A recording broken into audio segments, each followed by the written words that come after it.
Na Tume ya Maadili na Kupambana na Ufisadi EACC imesema kuwa inahitaji mamlaka ya kushtaki katika juhudi za kukabiliana na ufisadi. Tume hiyo imeongeza kusema kuwa afisi ya mkurugenzi wa mashtaka ya umma inapaswa kushauriana nayo kabla ya kesi zinazohusiana na ufisadi kuondolewa mahakamani.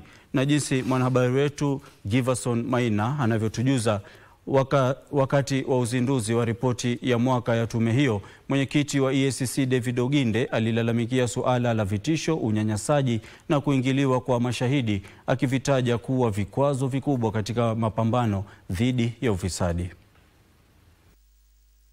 Tume ya EACC leo ilizindua ripoti yake ya mwaka 2024 mwaka 2025. Tume hiyo ikibainisha kuwa imefanikiwa kurejesha mali ya umma iliyoporwa yenye thamani ya shilingi bilioni 3.4 ikilinganishwa na shilingi bilioni 2.9 zilizorejeshwa mwaka uliopita.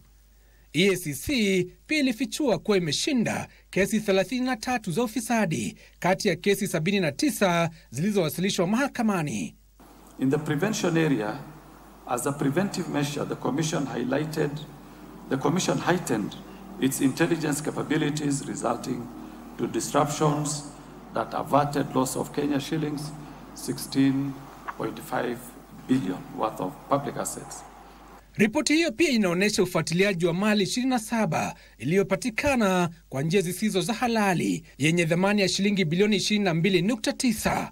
Mali hiyo inajumuisha uuzaji wa kiholela wa mali ya umma ya shirika la KALRO yenye thamani ya shilingi bilioni 6 iliyotolewa kwa kampuni ya MS Kimeo Stores Limited.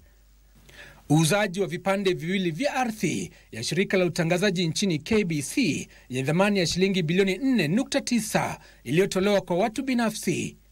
Na uuzaji wa ardhi na mali ya shirika la reli la Kenya yenye thamani ya shilingi bilioni 4.2. Ardhi yenye thamani ya shilingi bilioni 1.4 ya makavazi ya kitaifa pia ilifuatiliwa.